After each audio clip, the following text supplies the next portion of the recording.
अस्सलामुअलैकुम दोस्तों आज हम बात करेंगे जब एक सिपाही ने एक खूबसूरत लड़की को 7 दिन के लिए ज़बरदस्ती अपने पास बुला लिया तो बादशाह ने उसके साथ क्या किया। वीडियो बहुत प्यारी है, आप इस वीडियो को लाइक ज़रूर करें और आखिर तक देखें। तो चलिए शुरू करते हैं। पहले के ज़माने की बात है, एक बहुत बड़ी अजीम शान सल्तनत पर एक नेक बादशाह हुकूमत किया करता था। वो अल्लाह से डरने वाला और अल्लाह के बहुत करीब था और उसकी सबसे बड़ी खासियत ये थी कि वो इंसाफ पसंद था। उसकी सल्तनत में, उसकी हुकूमत में मुसलमान भी रहते थे और गैर मुस्लिम भी रहते थे, लेकिन उसने कभी भी किसी के साथ कोई गलत बात नहीं की। इंसाफ के मामले में वो हर एक के साथ बराबर था। लेकिन कहते हैं कि जहां अच्छा बादशाह होता है तो वहीं पर कोई शैतानी सोच वाला इंसान भी होता है, और बिल्कुल वही मामला यहां पर भी था। उस बादशाह का एक सिपाही भी था जिसके जहन में बहुत बुरे ख्यालात रहते थे। एक बार उसने वहां रहने वाली गैर मुस्लिम की बेटी को देख लिया जो इंतहाई खूबसूरत थी, लेकिन वो बहुत नेक फितरत की लड़की थी, वो बिगड़ी हुई लड़की नहीं थी। उस सिपाही ने जब उस लड़की को देखा तो उसकी नीयत खराब हो गई और वो उसके साथ गलत काम करने का इरादा रखने लगा। जब उस लड़की पर उसका दिल आ गया तो उसने अपने साथ काम करने वाले लोगों को हुक्म दिया, यानी कि जो लोग उसके साथी थे, उसने कहा कि उस लड़की के घर डोली लेकर जाओ।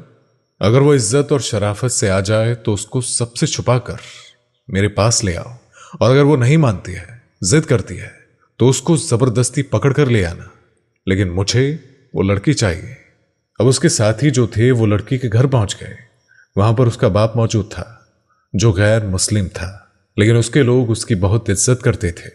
उसके पास आकर उन लोगों ने सिपाही का पैगाम पहुंचा दिया कि हमारे बड़े साहब कह रहे हैं कि उनको तुम्हारी बेटी बड़ी पसंद आई है, तुम अपनी खूबसूरत बेटी को डोली में सजाकर अच्छी तरह दुल्हन बनाकर 7 दिन के लिए हमारे साथ भेज दो। बाप ने जब ये बात सुनी तो उसका दिल लरच गया, काम गया।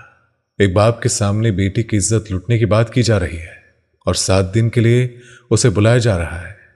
वो तड़प तड़प कर रोने लगा और कहने लगा कि आप ये क्या बात कर रहे हैं। तो उन लोगों ने कहा कि अगर तुम्हारी बेटी नहीं मानी या तुम नहीं माने तो हम जबरदस्ती उसको यहां से ले जाएंगे। उस बाप की समझ में कुछ भी नहीं आ रहा था। खानदान वाले क्या कहेंगे, बेटी की इज्जत और आबरू दाव पर लगी हुई है। वो अपनी बेटी के पास आया तो बेटी ने कहा, बाबा जान आप क्यों रो रहे हो। तो उसने कहा कि मेरे पास और कोई रास्ता नहीं है बेटी, वो लोग बहुत गलत है, वो लोग बहुत जिद कर रहे हैं, वो तुझे उठाकर ले जाएंगे। उसके बाद बाप ने बेटी को सारा मामला बता दिया। बेटी बहुत समझदार थी, अक्लमंद थी। वो अपने बाबा से कहने लगी कि बाबा एक काम करे, उन लोगों से 1 महीने का वक्त ले ले, कोई ना कोई रास्ता जरूर निकल आएगा। बाप ने उन लोगों के पास आकर कहा, मेरे पास इतने पैसे नहीं हैं, मैं गरीब इंसान हूं, अपनी बेटी को सजाने के लिए, उसको अच्छे कपड़े पहनाने के लिए कोई बंदोबस्त नहीं कर सकता हूं। आप मुझे 1 महीने का वक्त दे दो, उसके बाद मैं अपनी बेटी को तुम्हारे साथ भेज दूंगा। उन लोगों ने कहा कि ठीक है, 1 महीने के बाद भेज देना, अभी तो हम जा रहे हैं, लेकिन तुम्हारी लड़की हमें किसी भी हालत में चाहिए। अब बाप अपनी बेटी के पास आया और कहने लगा, वक्त तो मिल गया है, अब क्या करना है। लड़की सोचने लगी कि इस मौके पर क्या किया जाए। उसने एक बादशाह के इंसाफ के हर तरफ चर्चे थे। लड़की ने सोचा कि अगर मैं उस नेक बादशाह के पास पहुंच जाती हूं तो वो जरूर मेरी मदद करेंगे, लेकिन वो लड़की के लिबास में नहीं जाना चाहती थी क्योंकि सिपाही और उसके साथी उसको पहचान सकते थे। इसीलिए लड़की ने एक शहजादे का लिबास पहना और बहुत हसीन सा शहजादा बनकर अपने मुंह को छुपाकर और अपनी सवारी को लेकर वो महल में पहुंच गई। वो दिन जुम्मे का दिन था। नमाज के बाद जब मस्जिद से वो मुसलमान बादशाह बाहर निकलते हैं तो लोग अपनी फरियाद एक खत में लिखकर मस्जिद की सीढ़ियों के दोनों तरफ खड़े रहते हैं और वो मुसलमान बादशाह उनके हाथ से वो खत ले जाता है। फिर कुछ दिनों में वो फैसला यानी कि इंसाफ फरमाते हैं। वो लड़की शहजादे के रूप में उस कतार में जाकर खड़ी हो गई। उसके चेहरे पर नकाब था, उसने लड़के का लिबास पहना हुआ था, और जब उसके हाथ से खत लेने की बारी आई तो मुसलमान बादशाह ने अपने हाथ में कपड़ा डालकर उससे खत ले लिया। तो वो लड़की कहने लगी और उसने कहा, मेरे साथ ये नाइंसाफी क्यों। सब लोगों के हाथ से आपने खत लिया है, लेकिन मेरे पास आते ही आपने हाथ पर कपड़ा रखकर खत क्यों लिया।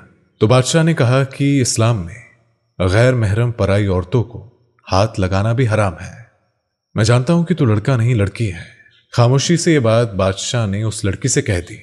उसके बाद लड़की ने बादशाह को अपनी फरियाद सुनाई बादशाह ने उसकी फरियाद सुन ली कि किस तरह सिपाही उसको तंग कर रहा है, उसको जुल्म सितम का निशाना बना रहा है।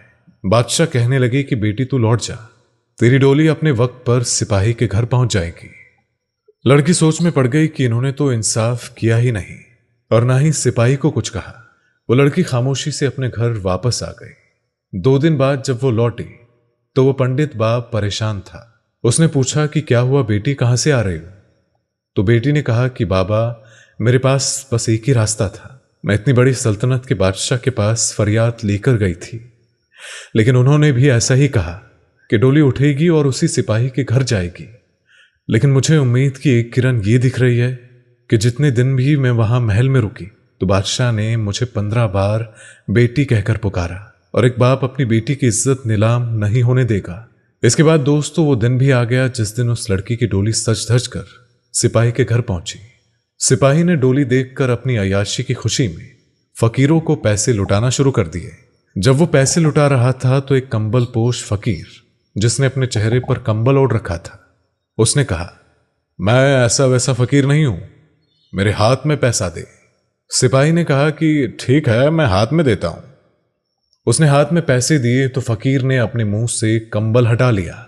सिपाही चेहरा देखकर हक्का बक्का रह गया, क्योंकि उस कंबल में कोई और फकीर नहीं बल्कि उसकी हुकूमत का वही मुसलमान बादशाह था। खुद उसके सामने उसका बादशाह खड़ा हुआ था। उन्होंने कहा कि तेरा एक मुस्लिम बेटी की इज्जत पर हाथ डालना मुसलमान हुकूमत पर दाग लगा सकता है, और आपने उसके बाद इस तरह से इंसाफ फरमाया कि आपने 4 हाथी मंगवाकर सिपा सालार के दोनों हाथ और पांव बांधकर अलग अलग सिमतों में हाथियों को दौड़ा दिया। उसके बाद उस मुसलमान बादशाह ने अपने महल में आकर 2 रकात नमाज नफील शुक्रानी की अदा की और दुआ मांगी कि ऐ अल्लाह, मैं तेरा शुक्रगुजार हूं कि तूने मुझे एक गैर मुस्लिम लड़की की इज्जत बचाने के लिए इंसाफ करने की तौफीक दी। बादशाह ने उस लड़की से कहा कि बेटी, एक गिलास पानी लेकर आना। लड़की पानी लेकर आई तो आपने फरमाया कि बेटी, जिस दिन से मैंने तेरी फरियाद सुनी थी उस दिन से मैंने कसम खाई थी कि जब तक तेरे साथ इंसाफ नहीं होगा मैं पानी नहीं पीऊंगा। उसके बाद उस बादशाह ने पानी पी लिया। सुभान अल्लाह।